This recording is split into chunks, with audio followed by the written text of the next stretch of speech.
Good day, everybody. This is now episode number 50 for the conclusion of our study on the doctrine of sin. Under the state of sin, now it is being proved by total powerlessness. Fourth and last of the state of sin is total powerlessness. Fourth, under the desperate powerlessness, Isaiah 44 verse 20, from which we sigh, who shall deliver me? So, and we are called weak. Pag may total powerlessness because of sin, ang estado, kalagayan ng isang taong makasalanan, patuloy na gumagawa ng kasalanan, under slavery nga, no, nawala yung, sabi nga, yung original righteousness, slave to sin, merong tumigas na yung puso, ay naman, ay wala talagang kalakasan sa kanyang sarili. Walang kakayanan. Powerless. No? Merong powerlessness. Yun sa mga taong patuloy na under subjection to sin. Sino ang makapagdi-deliver sa kanya? Yun ang tanong dito, no? No, Visay, who shall deliver me? Sino ang makapagliligtas sa akin? Sino ang makakaalis sa akin doon sa pagkakagapos at pagkakaalipin ko sa kasalanan?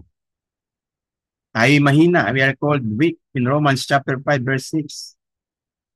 Those from whom it is impossible to satisfy the law of God. Romans 8:12. No one is righteous, no, not even one. No one can satisfy the law. No one can talagang obey perfectly the law of God.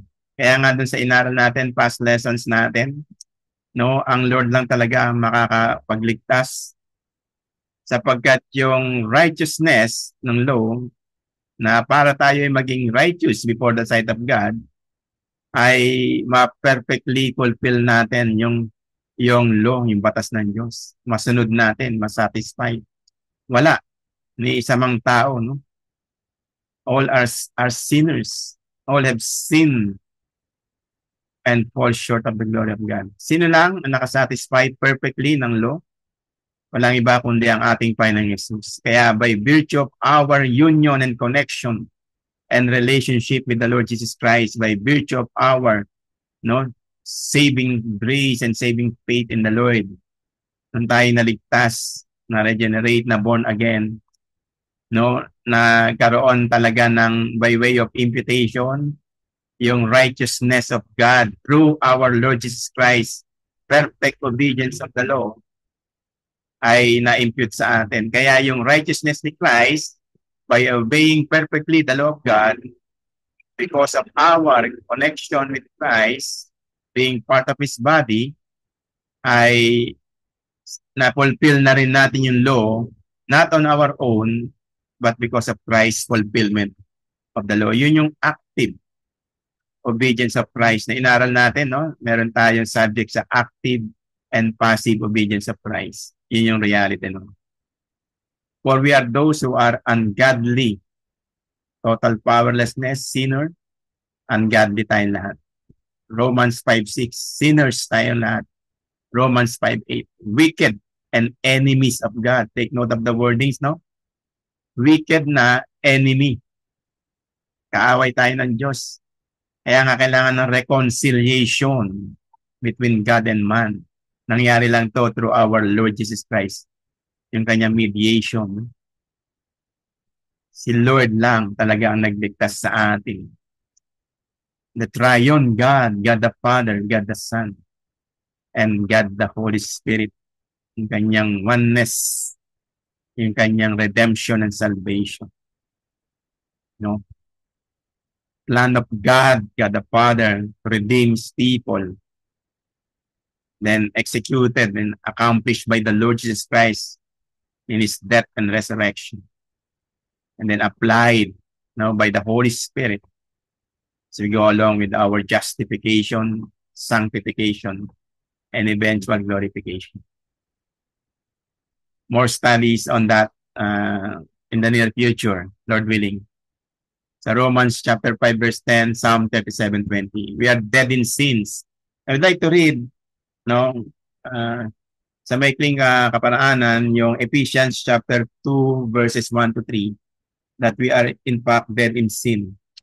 in Ephesians chapter 2, verses 1 to 3, and you were dead in trespasses and sins, in which you once walked, following the course of this world, following the prince of the power of the air, the spirit that is now at work in the sons of disobedience, among whom we are all once lived in the passions of our flesh, carrying out the desires of the body and the mind, and were by nature children of wrath, like the rest of mankind.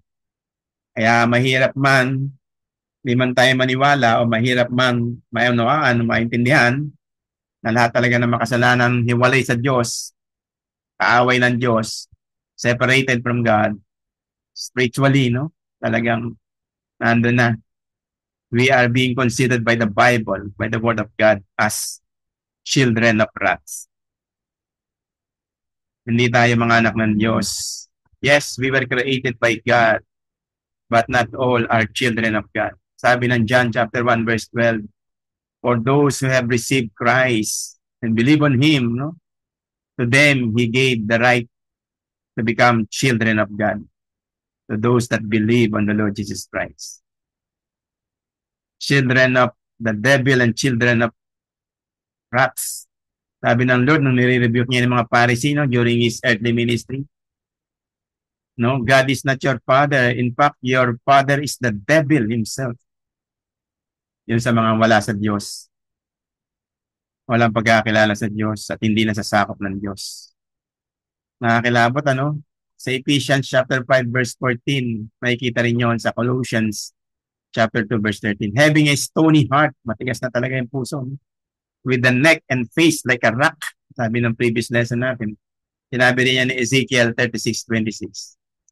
Ignorant, insensible, and extremely hardened. Hindi lang merong hardness of heart, extremely hardened na yung puso. Ephesians 4:18. Lastly, wherefore we are neither willing nor able. Ito nga yung total depravity of man. We are neither willing nor able to follow God, to surrender our life to God. Through this inability, we cannot bring anything before God that would excuse us, that would defend us. We are totally powerless in saving ourselves. No one can save him or herself apart from God's saving power, mercy, compassion. Job 11:3, Ezra 9:10. Nor can we bring anything to God which would take away the guilt of our sins. Wala tayong kayang ibigay, ihandog sa Diyos, ipalit doon sa guilt na meron tayo because of our sins. We cannot bring anything to God that would save us sa misery na ito. Psalm 49 verses 7 to 9. Nor can we do anything to make God pleased with us. We cannot please God. Only Jesus Christ, no? Because of His person, life, works, and sacrificial death and eventual resurrection from the grave. Si Lord lang talaga, no? Ang nag-please sa Diyos natin. At tayo nadamay na lamang because of the mercy and love of God nang tayo nakipag-isa kay Kristo. That we were able to please God because of Christ. Perfect righteousness. Psalm 90 verses 7 to 8. Matthew 16:26. Nor can we do anything to be regenerated. Na madalas natin inuulit-ulit ito. Hindi natin kayang i-regenerate o baguhin ang ating puso o ma-born again sa ating sarili. Only God through the operation and power of the Holy Spirit can do that. We cannot be converted or sanctified. Hindi tayo magiging banal sa harap ng Diyos. No? Kung hindi hindi tayo, no, mapapasakop sa Diyos sa kanyang kapangyarihan. Jeremiah 13:23, John 3:5, Ephesians 2:5 and 8. And indeed, we cannot do even one whit that is truly good. No one is doing good, no? Inaralan natin yan, no? Sinabi na ni sa Romans chapter 3. No one is good, no one is righteous, no, not even one. Even to the smallest holy thoughts, 2 Corinthians chapter 3 verse 5. Hindi natin kayang i-subject yung ating sarili sa Diyos kasi tayo'y hiwalay sa Diyos because of sin. That ends our doctrine of sin with the full 50 episodes of that.